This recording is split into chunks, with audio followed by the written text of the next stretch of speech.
Welcome, people watching on YouTube, to another speedrun game. We're going to do 10+0, just because I'm recording this at 5 a.m. and I just had a really long stream, so we're going to do a bit of a shorter game, but I'm going to try my best not to compromise on quality, obviously. I never do. And we might get another Glek system. We will get another Glek system. Let's go G3. So we had this system. I debuted this system a couple of speedrun games ago with great success. And in that first game, we also faced Bishop C5, which is the most common response online. So we continue with our development, Bishop G2, D6, and we secure the E4 pawn with D3. So these are all standard moves. So far, we're following that other game. And we're going to make the improvement that we analyzed in that other speedrun game. So there is a very important move that top GMs play with black in this type of position, which is A6 or A5. Can anybody tell me why? What happens if black doesn't play A5? What is the way to quote-unquote punish black positionally? The real Aretha Franklin got it. Yeah, it's knight A4. And this is the computer suggestion. We didn't play this move in the last game, but the point is that it gives white the bishop pair. And once you eliminate the bishop from B6, it becomes a lot easier for us to carry out the D3, D4 pawn break. Now, we don't even have to rush with knight takes B6. That bishop isn't really going anywhere. So we can proceed with our development for the time being. We can castle. And we can play H3, so we can play all the standard improving moves. And then when the moment is right, and when the moment is ripe, depending on how you want to say it, we can play knight takes B6. So how do we improve our position? What does it mean to improve our position here? Well, it's always a good idea to play H3 in the Glek system to restrict the active development of this bishop. Now that we've made most of the quote-unquote nice moves, I think it's time for us to grab the bishop. And now we need to address the pressure on the A2 pawn. Now, you might say, well, isn't rook takes A2 not a threat because white can take and play B3? Yes, but that's a bit of a headache. How do we eliminate this headache while also guaranteeing a good square for this bishop? And again, I'm directly borrowing ideas from our previous analysis. So I remember a very similar position, and the engine in this very similar position likes to play B3. Yeah, the engine likes to play B3, fianchetto the bishop, and eventually, sooner rather than later, we're going to push D4. And when we push D4, the position opens up. And when it opens up, we exploit the fact that we have the bishop pair and we have the more compact development, the more active development. Okay, so knight H7. Clearly, our opponent is preparing F5. And that affords us a sense of urgency. That tells me that, okay, if I don't play D4 now, black's likely going to play F5 and develop counterplay on the king's side. So even without playing bishop b2, my inclination here is to immediately push d4. I think the time has come because we're obviously threatening a fork. We're threatening d5, and we're trying to force black to give away the e5 pawn, after which we will assert a much larger share of the center. So we're threatening d5. There's that trade. We play knight takes d4. We could even consider the move bishop to b2 here, but I didn't like the response knight g5. I'll talk about that after the game. So black could force the queen trade here if he so desires. Who can... Okay, never mind. We'll talk about that after the game. Black could have forced the queen trade here, but I think that white is better even in the endgame. Bishop d7 is kind of a passive move. We should simply continue our development. I don't see a reason for us to do anything extraordinary. We haven't completed our development. There's bishop b2. And now we have completed our minor piece development. Our bishops are perfectly located, crisscrossing the board along the long diagonals.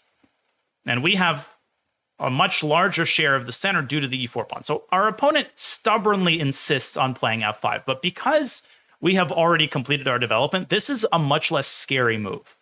And it's a much less scary move because it makes a huge concession. It allows us to open up the diagonal for our light squared bishop, which I am absolutely, happily going to do. Now, let's try to maximize our initiative. So what are the options available to us? Well, of course, we could chop off the other bishop, and we can get two bishops against two knights, which in a wide open position definitely favors the side of the bishops. Now, some of you might be attracted to the possibility of winning a pawn, right? You can take twice on c6. Okay, that's not a bad option, but it does leave black with a relatively active bishop. And I also want to avoid, whenever possible, moving the bishop out of its fianchettoed square, because it does loosen up the king a little bit. So we're going to play this very, very positionally. There's also a check on d5, but I don't really see what that check accomplishes. We are going to take the bishop, and we are going to play the long game of having our two super active bishops. I think a lot of people, when they think about a position like this, they want to play these tempo moves. You're probably thinking right now, let's go queen g4, let's go bishop b4. But it's very important to be able to play these positions more gradually, more slowly. All of these are one-move threats that are quite easy to parry. So queen g4, black can play queen g5. Bishop b4, black drops the rook back to f8. And what have we accomplished by centralizing the bishop? We're actually walking into potentially the move knight to g5. And that's kind of the point here. We need to play these slower improving moves that might be a lot less attractive to you, but I think they produce more of an effect on the opponent. So how do we do that? What kinds of moves come to mind? Yeah, the move queen d3 is a purposeful one-move threat, because if black defends the rook, then we can skewer the rook to the knight with bishop to e4. So I really, really like starting with queen to d3. It hits the rook, but what you should understand is that the point of this move is not that it creates a threat. The point of this move is that it connects the rooks and it centralizes the queen. We would likely play this move even if the rook was on f8. And of course, black blunders. Black blunders material. Who can tell me how we win material in this position? Bishop b4 wins material. That's it. It's a skewer, and the Glek system will prevail again. If we win this game quickly, I will definitely get a second speedrun game in, and then I'll put both of them in the YouTube video, which is how we used to do it. It's the power of the bishop pair. If the rook moves, for newer players, we can take the knight because we are attacking that knight twice, and it's only defended once by the king. This is what's called a skewer. Skewers generally happen along a diagonal or along a file. Black loses. What does black lose? Well, how does black minimize his losses? Well, here's the sad thing. Yeah, rook af8, of course, seems to minimize black's losses, but it's very, very important. Big piece of advice when you're about to win material, right? Don't grab that material without thinking. Take a moment and ask yourself the question, am I sure that I'm maximizing my material gain? Maybe there is a way to win even more material. Now, if you ask yourself that question, you should immediately spot a move that's a lot better than bishop takes f5. Excellent, you guys are all finding it, and it's the move g4. G4 wins the game on the spot. It wins a piece, whereas bishop takes f5 only wins an exchange. And black can claim to have some compensation in the form of the weakened king, the fact that we've given away our fianchetto bishop. Of course, white is winning after bishop takes f5, but g4 ends the game. G4 ends the game. Eyeball chess, rook f3, we just take it. Rook f3 is not a move. Here, resigning is definitely the preeminent option, I think, for black. Because we won't stop there. We're gonna pick up this knight with check, but it's not like the attack stops at that. Knight b4. What do we do against knight b4? Who can tell me what's an accurate response to the move knight to b4? Which is not unlikely to be played. The best move, I think, is queen to c4 check. Black covers with d5. And who can tell me in that position, after knight b4, queen c4 check d5, what do we do there? What do we do there? We take the knight with a bishop. And we hit the queen. We simultaneously hit the queen. If black takes the bishop with the rook, then the knight on b4 is going to be hanging. That's it. The game is over. So this was a very quick blunder by our opponent who was playing too quickly. But the seeds of defeat were sown earlier. I think the seeds of victory were sown when we played knight a4. Because the bishop pair in this particular position, the plan of carrying out d4 is extremely, extremely effective practically. It's a hard plan to meet. And the point I made in our first Glek game that I think you can see now is that people really struggle against this opening. People don't know where to put their pieces. And we could see that here very, very clearly. Okay, let's finish this off in style.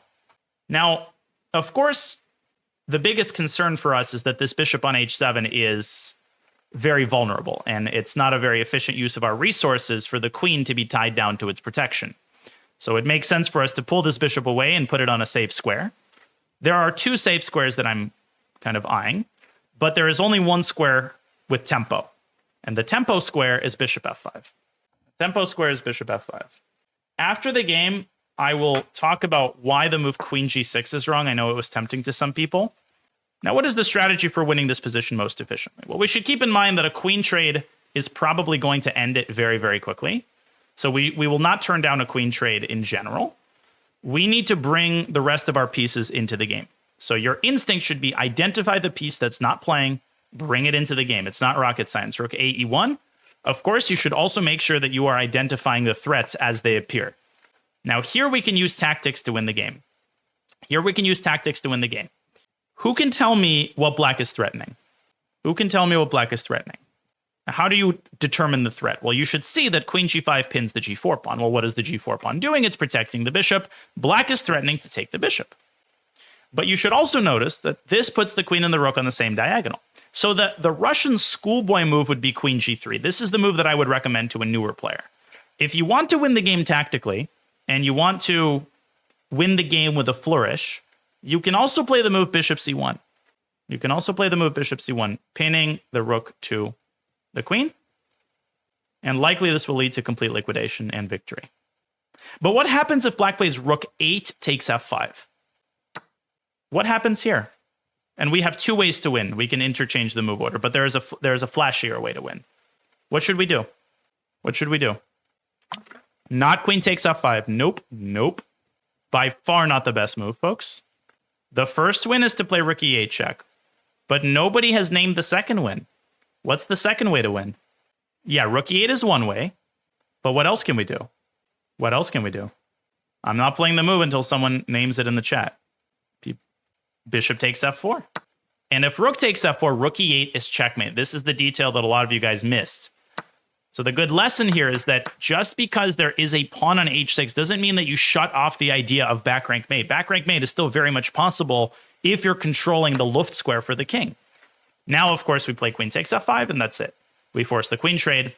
Notice that rook e8 check would have been a lot worse because of rook f8. Okay, it was a simple game. Let's quickly go through it, and we can get another one in and put it in the same video. So I think you were able to see in this game why, if black plays this line, black has to push the a pawn here or on the next move. So for instance, d6, d3, the best move for black is to play a5. And the point of a5 is to take the sting out of the move knight a4 to preserve black's bishops. And I did some analysis in this line in the previous game. In the previous Glek game that I'll link in the description. Let me see if I can copy this. One sec. To ChessBase. Let's take a quick look at the course of the game. So our opponent did not play a5, and most people that you face are also not going to play a5. We decided to play knight a4 this time, an improvement over the previous game. Okay, so bishop b6, castles, h3, improving our position, preventing bishop g4. Bishop e6, developing. And we decided that this was a good opportunity for us to take on b6 and prepare to expand in the center with bishop b2 and d4. Now, I think the only way for black to maintain approximate equality would have been to beat us to the punch. What do you think black should do here? What's the best move? It's d5. Black has to play d5. Basically, black has to stake his claim. It's like the California gold rush. You have to arrive first. I still like white's position after d5. I still think that white is a little bit better here, and so does the engine. White can play bishop b2. And if black plays de, we just play d takes c4. Notice that after queen takes d1, first of all, we take with the f rook to keep the a pawn protected. But the tactics work out for white. Knight takes c4, we simply play knight takes e5. Knight e5, bishop e5. And black is in quite a bit of trouble. In fact, black will lose a pawn because this is a double attack on the knight and the c7 pawn. So it's not like d5 solves all of black's problems. After d5, bishop b2, the best move is queen to d6. And I think white's position is very pleasant. You can play this weird move a4, preparing bishop a3 to skewer the queen and the rook. The engine gives rook f8, rook e1. And white is a very, very convenient position, de, de. I like white. Bishop pair, you've got some pressure. On e5, it's about 0.2. But still, I think this would have offered black the best practical chances. After knight h7, d4, I think black's position is already very bad. And I think it gets worse after black plays bishop d7. This is one inaccuracy, and I would go so far as to call f5 nearly the decisive mistake. Yeah, and the engine agrees. Black has, I think, only one feasible way to proceed here, which is to try to get as many pieces off the board as possible. How does black do that? Well, you might think it's queen f6, but it's not, because here we can play bishop b2, and you have no way to force the queen trade. You should take on d4 first, and then go queen f6. How do you find something like this? Well, it's very important to realize that white's rooks are not yet connected. So you should ask yourself, from black's perspective, how can I exploit the fact that the rooks are not connected yet? Well, you can exploit it very directly by targeting the rook in the corner. In general, I should point out that tactics that exploit like trapped rooks or undefended rooks in the early middle game can be very hard to find. That sounds like an obscure point, but let me give you an example of one of those sudden tactics that stems out of nowhere, which targets a rook, an uncoordinated rook in the corner. Here's a game that I remembered for many years. So this is a game from when I was 1600. And it's a completely normal, run-of-the-mill position from an elephant. And I decided that I'm going to play b6, and I'm going to fianchetto my bishop. And I won the game. I won the game pretty uneventfully. I won a bunch of his pawns. He was rated 1,000. Okay.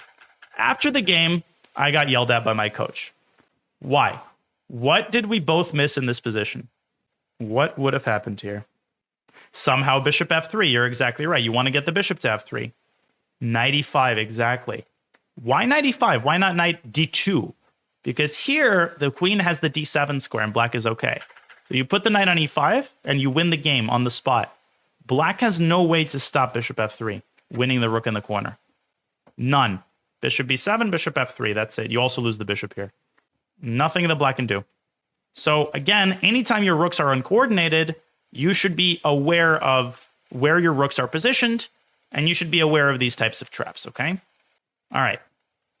So what's the evaluation of this endgame? Well, white is better, but of course black can defend. I would say it's about 0.4 or 0.5.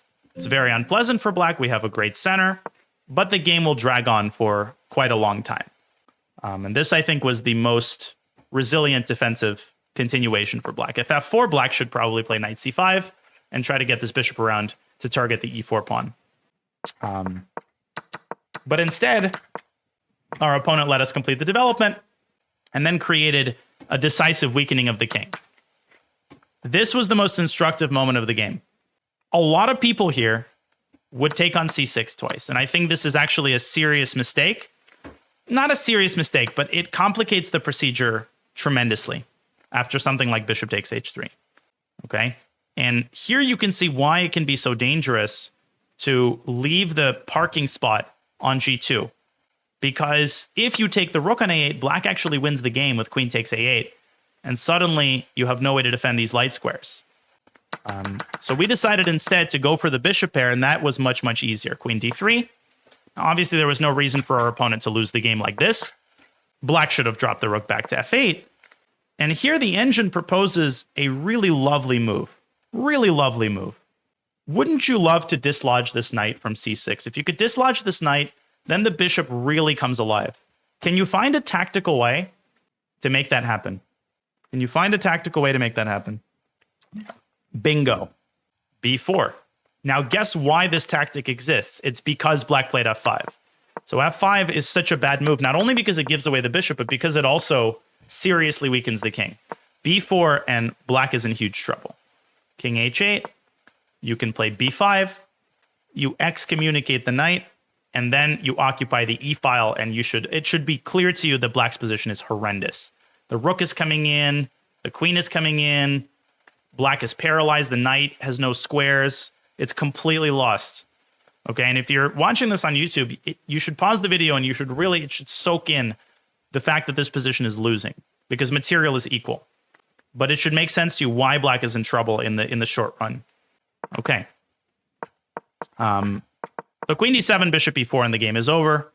Last point I wanted to make is that queen g6 would be a very poor move, because it doesn't actually really threaten anything, and it actually closes down the bishop. So black would have had knight e5, and white loses the majority of their advantage. Because now you have to eliminate your dark squared bishop, and you're going to have a very, very hard time getting your queen and bishop out of there. In fact, it's impossible, because if you now try to evacuate, black has this move rook d4, and you have to go right back where you came from. And then black could push you away again and win back the bishop. So don't overdo it, right? Don't play a move like queen g6 on instinct. Whenever you win material, you have to reassess the situation. You have to ask yourself, what are the top priorities? How do I consolidate? And here the top priorities are to evacuate the bishop to a safe square, which we did, and then activate the rook, which we did. And that gave us this rook e8 idea, which won the game. Okay, easy, simple game. The Glek system strikes again. Let's play another 10-minute game. I'll put this second game up on YouTube as well. Hopefully we get a little bit more meat on the bone, but I hope you enjoyed that one. But hopefully I'm converting some people to the Glek system. It's very easy to play. It really develops your positional understanding, and it'll give you some of these quick wins if you understand the correct ideas. There we go. Defenestrator. We're playing an NM. Oh, we're playing Brian Weiss. Big shout out to Brian Weiss. He is a young player. I know Brian. He participated in a couple of chess camps that I taught at in Atlanta, I think. So Brian was in my homeroom group. He's a very talented young player from New York, I think. Big shout out. Welcome to Brian. Let's get started. We have the white pieces again. So this could even be a themed. I think Brian plays the Philidor.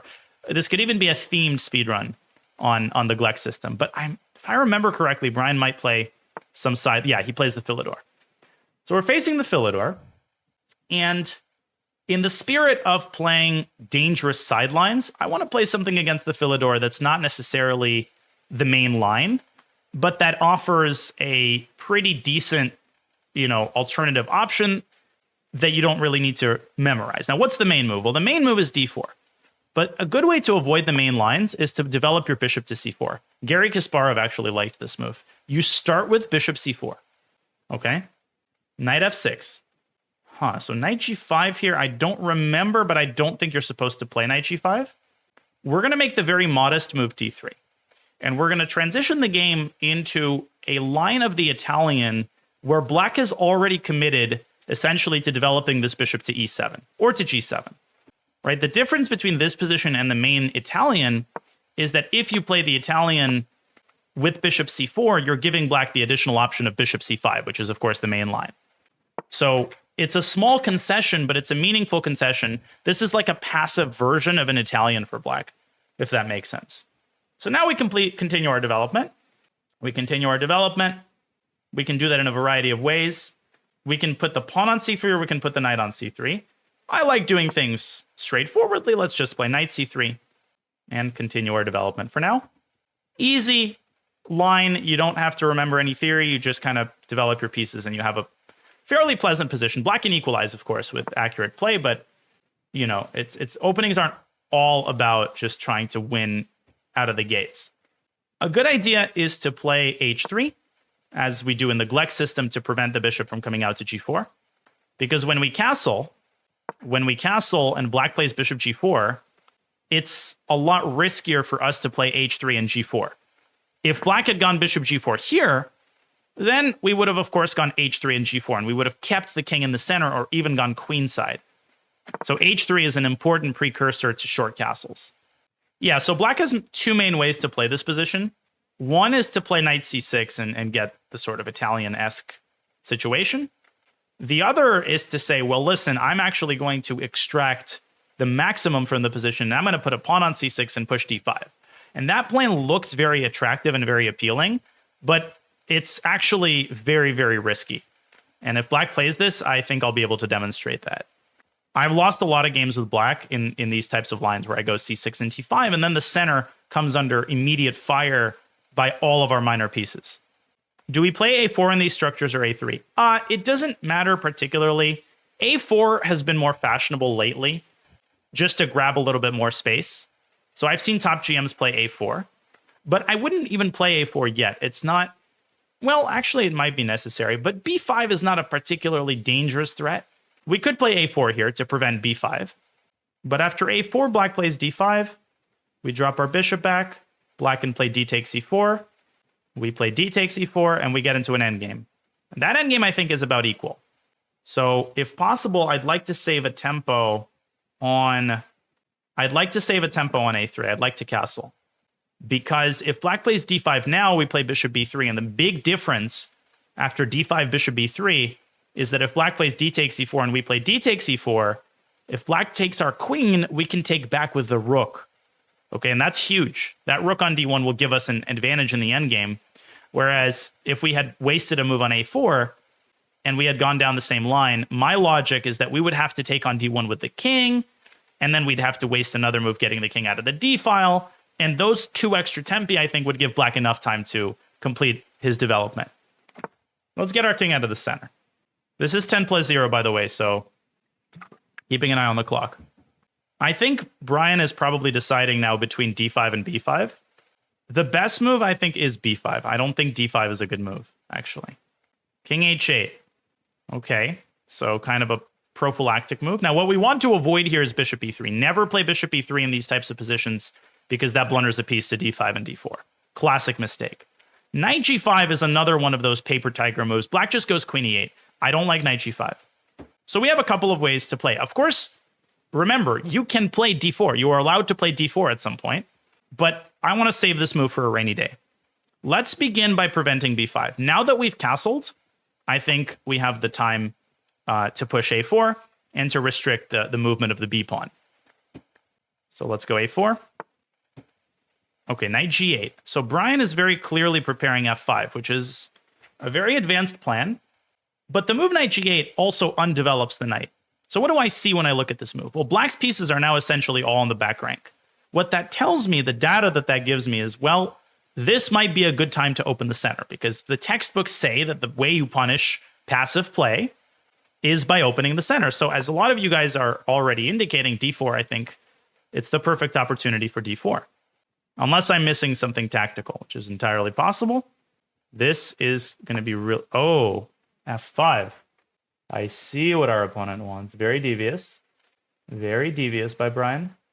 Okay, now I need to do some calculation here. Yeah, I missed the detail here. If d takes e5, he's got f takes e4. Takes.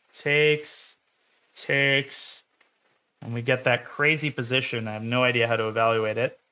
Rook e1. Feels like it should be good for white, but it is risky. Then h4, rook e4. And h5. Very tricky idea by Brian. Maybe we should play bishop takes g8, king takes g8, de. Maybe, What if we play bishop takes g8? Okay, what if we play bishop takes g8 first? Now, does everybody understand what the issue is? After d, e, f, e, if we play knight takes e4, we run into the fork. We run into d5 fork. So let's start by eliminating the knight. The point of this move is not to trade the bishop for the knight. It's to get rid of the bishop. So that when the king takes, and I assume Brian's going to take with the king, we can play d takes e5, f takes e4, and then hold on to the extra pawn with knight takes e4. And there we will be up a pawn. Now, we are giving away the bishop pair, so that's a little bit of compensation for Brian, but I feel like he's so poorly developed that we will have time to maybe even later get the bishop out to g5. But that, we'll cross that bridge when we get there. Okay, de. Now, there's, of course, this crazy line where we both take each other's pieces. I didn't like that, and I'll talk about that after the game. So the critical moment was on move 10. Okay, d5. Hitting our knight. Well, I think we should move it back, probably to g3. Why to g3? Well, there's two reasons. The first is that I want to get the king a little bit more safety, a little bit more security. The second reason is later on, I'm thinking already about knight sallies like knight h5. The knight on g3, if you play the Ruy Lopez or you play the Italian, you should understand the value of a knight on g3. It's got a lot of potential energy, this knight on g3. Bishop takes h3 is not a move because the knight is defended by the queen. But this is a tactic that you should always pay attention to. Whenever the f-file is open like this, you should be very much aware of bishop takes h3. I'll show you a great example of that after the game in the Ruy Lopez. Black is worse. Clearly, it's clear to me that Brian missed bishop takes g8, and he's got insufficient compensation for the pawn. Yeah, so, well, queen d4 I wouldn't play anyway, because why are we centralizing the queen and not our minor pieces? Okay, so what are our next moves likely to be? Well, we're going to complete our development, I assume. It really depends on what black does. It depends on how Brian chooses to position his pieces, because if he plays bishop e6, then what move becomes a lot more tempting? Who can tell me? If black plays bishop e6, what move immediately stems naturally from the position? Yeah, it's knight d4, of course, centralizing and hitting the bishop. But knight d4 in and of itself is probably not desirable because that walks right into c5. So a lot depends on what Brian does here. He's down to 3 minutes, 50 seconds. There's no increment here. We're only on move 13. Bishop c5. Okay, so he's setting up some sort of threats along this diagonal. We could play bishop e3 here, actually, and trade off the bishops, but that would come at the cost of compromising our pawn structure. So that would be one way to play. We could make a neutral move like c3 to prepare b4. But probably Brian will play a5 there in response. What I don't like, let me tell you what I don't like. I don't like bishop g5 because that walks into queen to b6. And then black sets up the battery and black hits b2. I feel like that bishop on g5 is really awkward, like a middle schooler at a dance. It's like staring into nothingness. You know what? You know what? I think that the best move here is actually, and I know this will come as a shock to people, but to play bishop e3. Yeah, we could play queen e2 and bishop e3 also, but I like bishop e3 immediately. Takes, takes. Now, yes, I understand that we damage our pawn structure considerably, but there is also a perk of having these doubled pawns. The pawn on e5 is very well protected for the time being. The pawn on e3 could later advance to e4 and attack, put pressure on the d5 pawn. So I actually don't think that these doubled pawns are as bad as they look. I also had to account for the move queen b6, which runs into queen to d4, important line. And I'm leaving black with two minor pieces, both of which are undeveloped, and both of which are stumbling over each other. Knight d7, okay. So now e4 is very tempting, but that does run into the check on b6. But already at that point, I think we can play king h2. So I like the look of e4 here. I'm just checking for tactics. e4, e4, e4, e4. To me, e4 is begging to be played. I think to newer players, maybe this move is a little bit scarier to make, especially if you notice that queen b6 check will fork the king and the b2 pawn. But at this point, the b2 pawn is immaterial because I'm already thinking about checkmating black in the center. So quick line, queen b6 check, we move our king. If black takes on b2 there, then we can play e takes d5. If black plays pawn takes pawn and then plays queen b6 check, and then plays queen takes b2, can anybody tell me, okay, well, never mind. We're actually going to get this line. We're actually going to get this line. King h2, king h1 probably doesn't matter. Let me think. Probably doesn't matter, but maybe king h1's better. You know why I like king h1 more? Because the drawback is that the knight is unprotected, but the benefit is that later on, I'm envisioning a scenario where the queen could come back to e5, and if the king were on h2, that queen on e5 would pin the knight on g3. Now the knight is always going to be free to move. I understand that h2 looks better. h1 looks a little bit more unnatural, but in the event that the black queen appears in the center, I want our knight to be unpinned, and I don't want there to be a check on e5. Okay, so now we have some sort of weird tactics, but I don't see the need for that. Let's play knight takes e4. It really shouldn't matter. King on h1, king on h2. I think it's non-essential here. And if Brian plays queen takes b2, it's time for us to calculate. Then the game transitions into pure calculation. We will try to go after his king. We will try to use the e-pawn. Of course, e6 becomes possible. But I'm also worried about his clock. I really don't want to win on time. That might be the conclusion. Well, what do we do now? Well, there's a couple of candidate moves. We can play queen to d6. And we can drive our queen up into the center, hitting the rook, and just stabilizing the situation. We can push e6, and e6 has to be calculated because it's a concrete move. e6, knight f6, e7, rook e8. I'm trying to calculate that line. Rook b1, queen a3. I think it works. I think it works. I calculated some really pretty lines. Let's go. Let's go. e6, here we go. If my calculation is correct, we win. Because of overwhelming threats. e7. Now we push the pawn again. And here, after rook e8, you have to avoid a lot of very tempting options. And I think I found a very accurate move. So what I understood is that the rook on f1 needs to be participating in the action. If you can orchestrate direct attack on the f6 knight, then you'll be threatening knight takes f6 check. So a move that kind of stems naturally from that observation is this move knight f to g5. And this is the move that I think wins us the game because it creates a completely insurmountable number of threats. Now, what was I actually thinking about? I was worried about knight takes e4 here. And after knight takes e4, we have a beautiful mate. We have a beautiful mating sequence. Does anybody see it? What happens if knight takes e4? In fact, there's probably multiple wins, but there's one very clean mate. Very good. Rook f8, rook takes f8. We take and make a queen. King takes f8, and queen d8 was made. Okay, so this is complete desperation, obviously, which doesn't mean that we shouldn't take this move seriously. I think that the easiest is just to take the bishop. It's actually a very ingenious defense. Takes, queen takes, f takes, queen check, king moves. I'm trying to see if there's a cleaner win than just taking the bishop, because that will require some technique. We can probably also... No, probably not. I think we have to... Yeah, we simply take the bishop.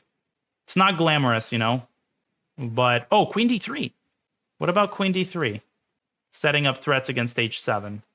Queen d3, rook takes e7. Queen c4. I'm trying to find the forced win here, and I'm not quite finding it. Queen d6 may be possible also. Let's start with queen d3. Let's start with queen d3. And after rook takes e7, we're just going to take the bishop, and we're going to win the game with an extra piece. That's it. No frills, just, you know. Maybe there is a forced win. Maybe the engine will indicate something. Okay, knight takes e4, but that loses on the spot. Oh my gosh, we have a mate. We have a smothered mate. Check. We have smothered mate. Look at this. Now, it's not the only mate there, but it is a smothered mate, and he resigns. Beautiful. Knight f7, knight h6, king g8, knight f7. That's your introduction to the bishop c4 Philidor. Yeah, that was a nice game. Good game, Brian.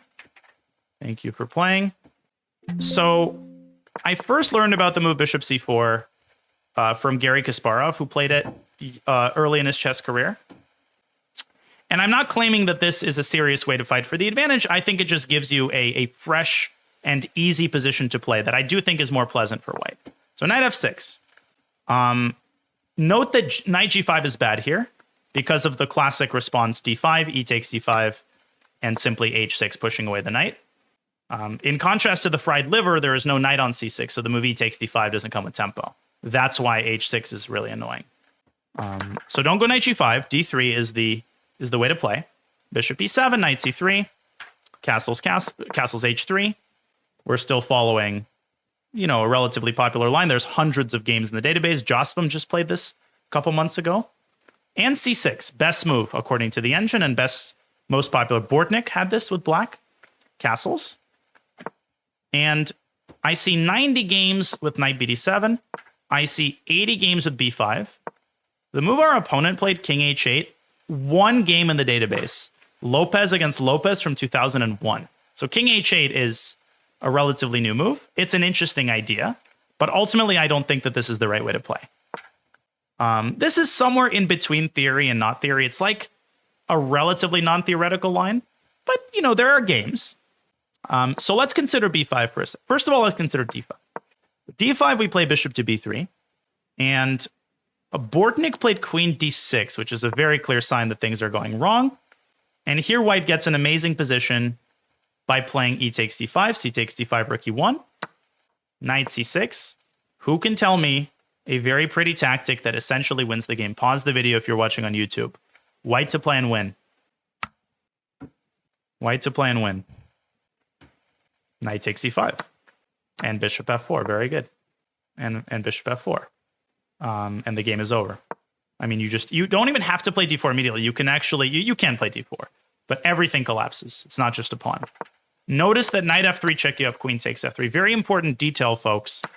When you have a situation like this, the bishop pins a piece to the queen. Remember that the pin works both ways.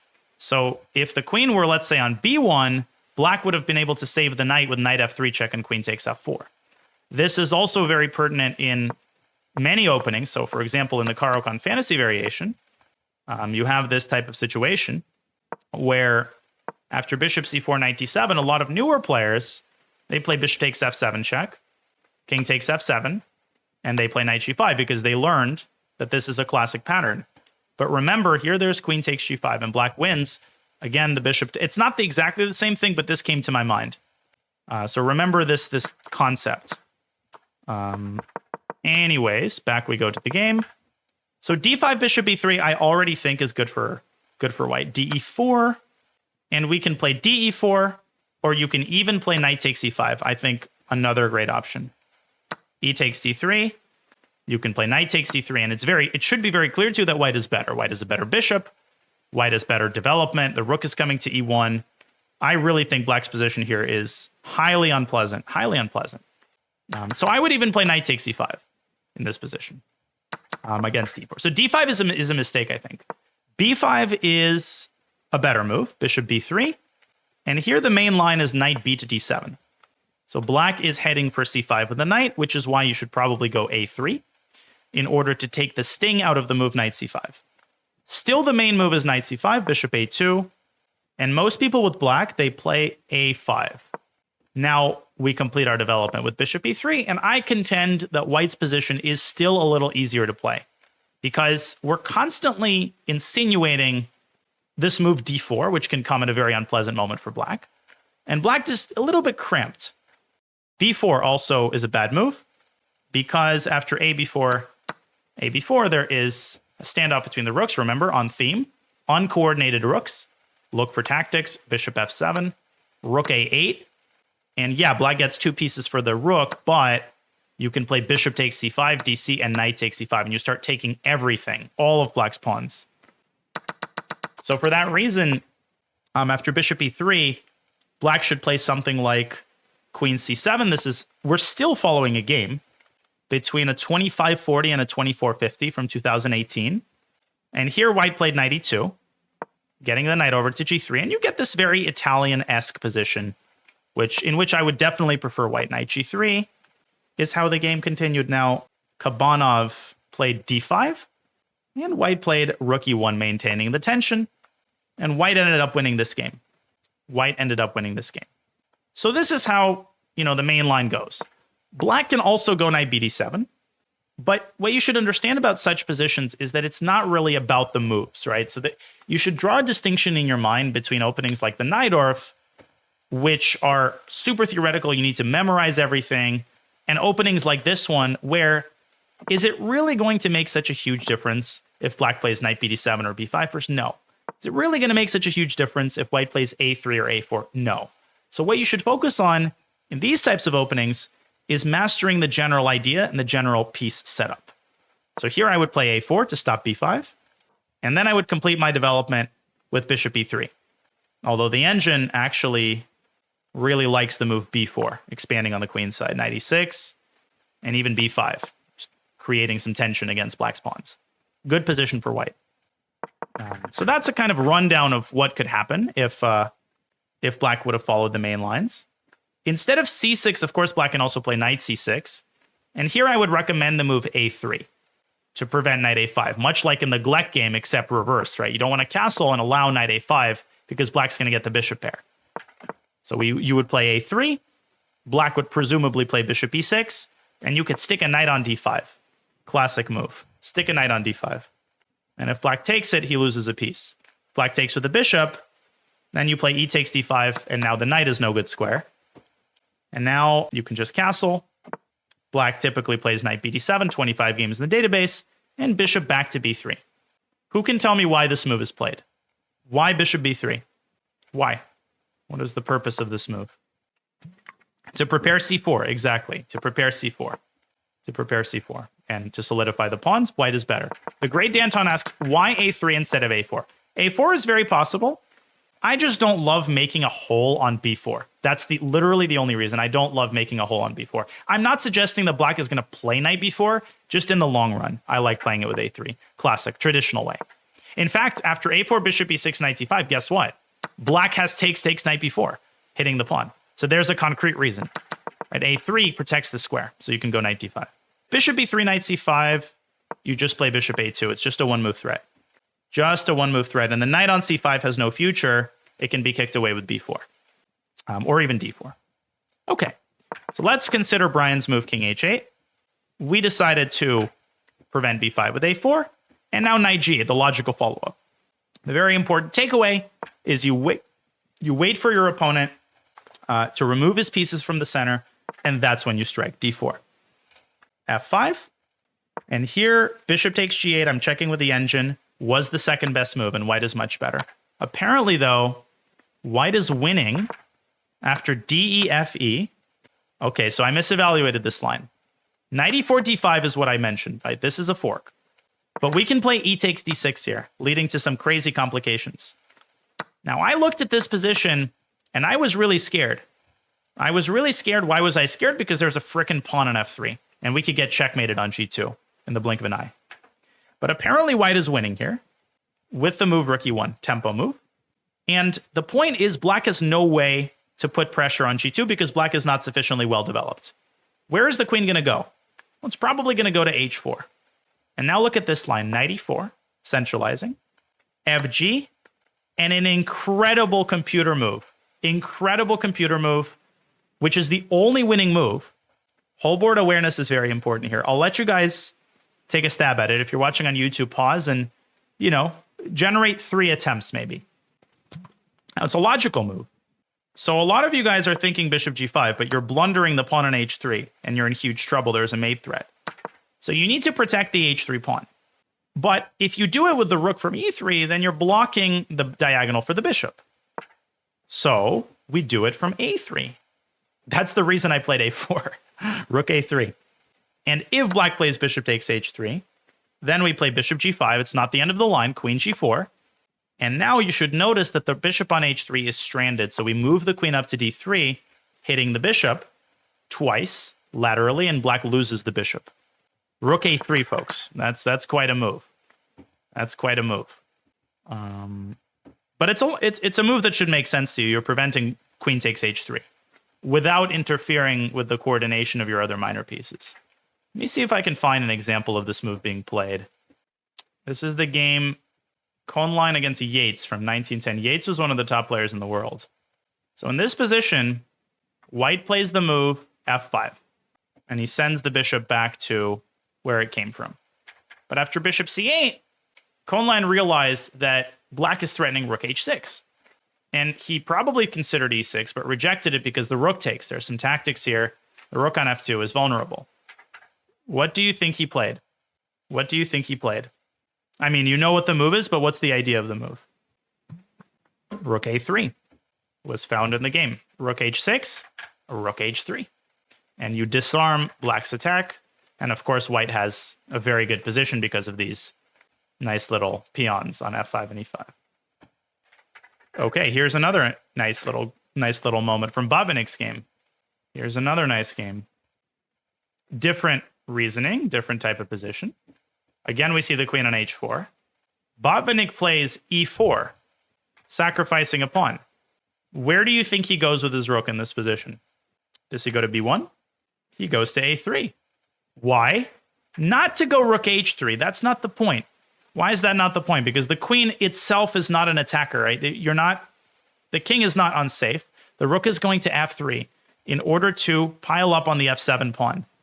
And ultimately, Bortnyk was able to win that pawn with some tactics and win the game through this maneuver, rook a3. Okay, one more example. Really, really nice example. Okay, here is one more example to really hammer it home into your mind that such moves can be found. Burkhard Malich, one of the top players of East Germany in the 60s, has this position. And in this position, black plays the move g4. Why is black playing this move?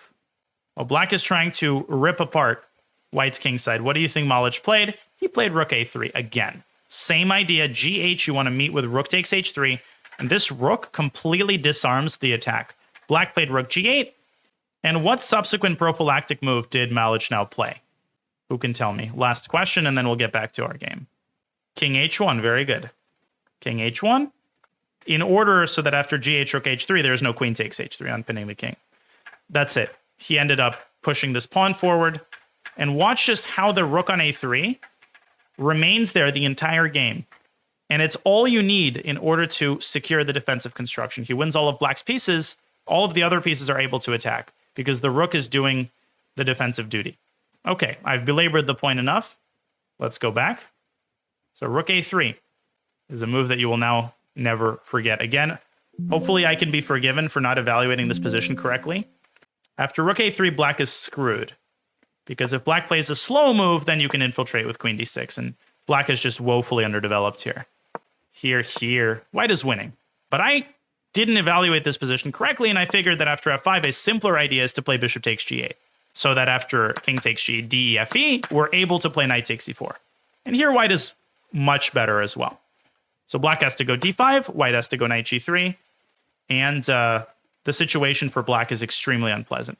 I think bishop c5 might be the decisive mistake. I think the situation here becomes unsalvageable. I would play c5 with black, c5 and knight c6, just to get a little bit more breathing room for your minor pieces. I think that was maybe the only way to stay in the game. One important detail is that anytime there's contact like this along the f-file, you should always be aware of this overloading tactic, bishop takes h3. The example of this that stuck with me, which is predicated on a slightly different tactical idea, but still it's the same concept.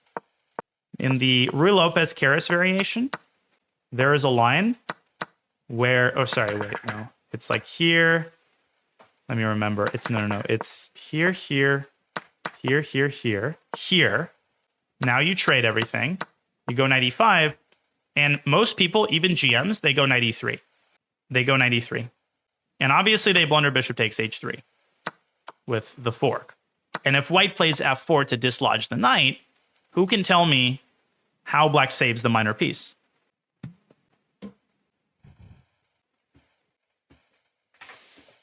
I'm going to see if I can find some instances of bishop takes h3 tactics. Okay, knight c6 is correct. Very good. Knight c6, queen c3, bishop d7. Good job. Good job. Bishop d7, and black secures the extra pawn. Literally, I did a search, and within 2 seconds, I was able to find like 1,000 examples of strong players missing this tactic. This is from 1879. Alapin, the person, was black. And in this position, Alapin, okay, white played queen d2, Alapin played f4, white played knight takes d5, fe3, knight e3, bang, bishop takes h3, chopping away at the pawn, and white's kingside kind of collapses. So this is one simple example.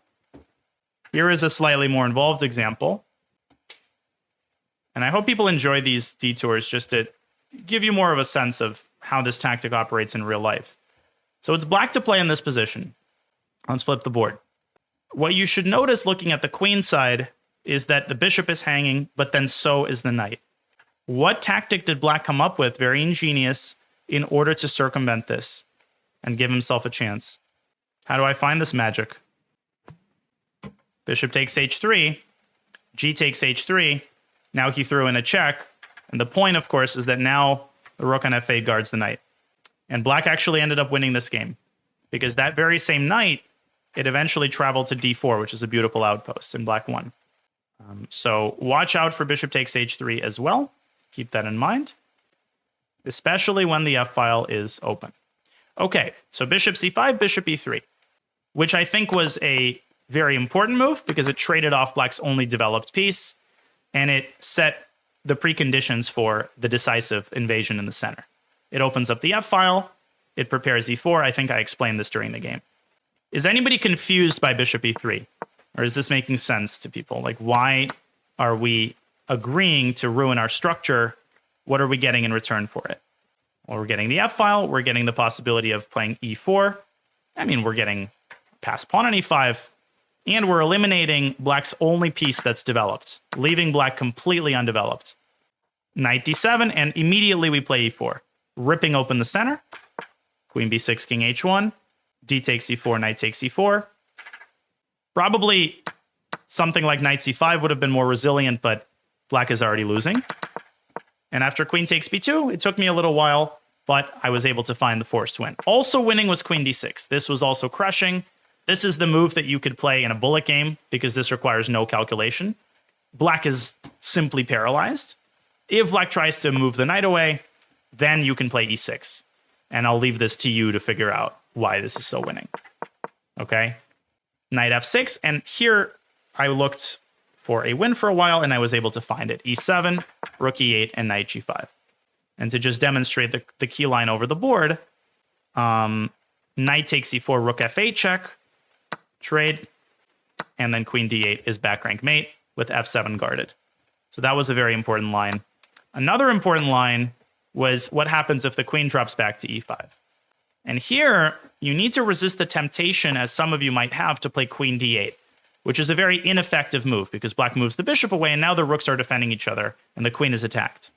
Can anybody tell me what the best move is here? This is a much more challenging question. This is a much more challenging question. It's not knight takes f6 immediately. Nope. It's not knight f6. I'll give you some time to think about it. Let me refill my water.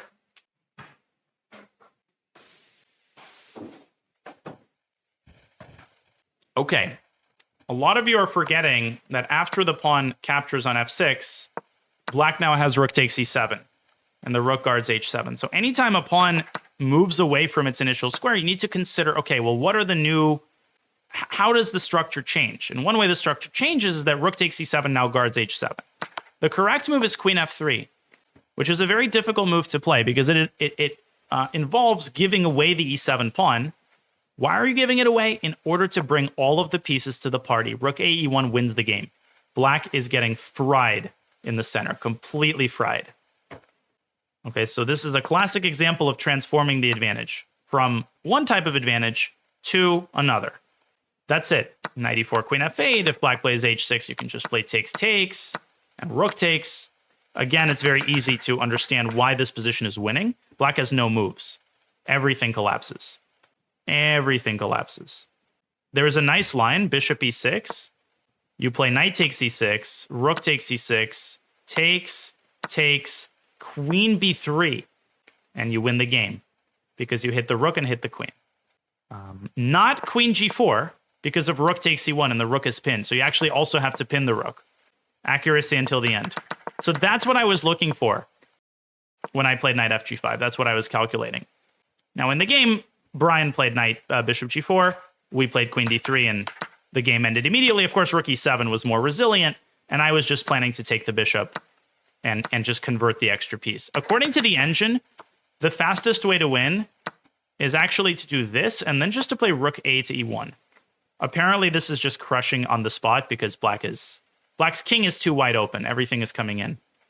So I probably would have gone for this in a classical game, but given the time pressure, I wanted to secure the loot. I wanted to make sure that we have that extra piece, in the bank. But yeah, technically, knight f6 was the best move. But the game is already over here. Any questions? Now, I'm not saying this is the only win. Rook b1 is winning. Maybe immediately knight g5 is winning. But I think this was the most straightforward. That was a great game. I thought it was a really interesting game. Only 23 moves, but a lot happened in those 23 moves. A lot of tactics in the middle game. Yeah, I'm pretty pumped at that.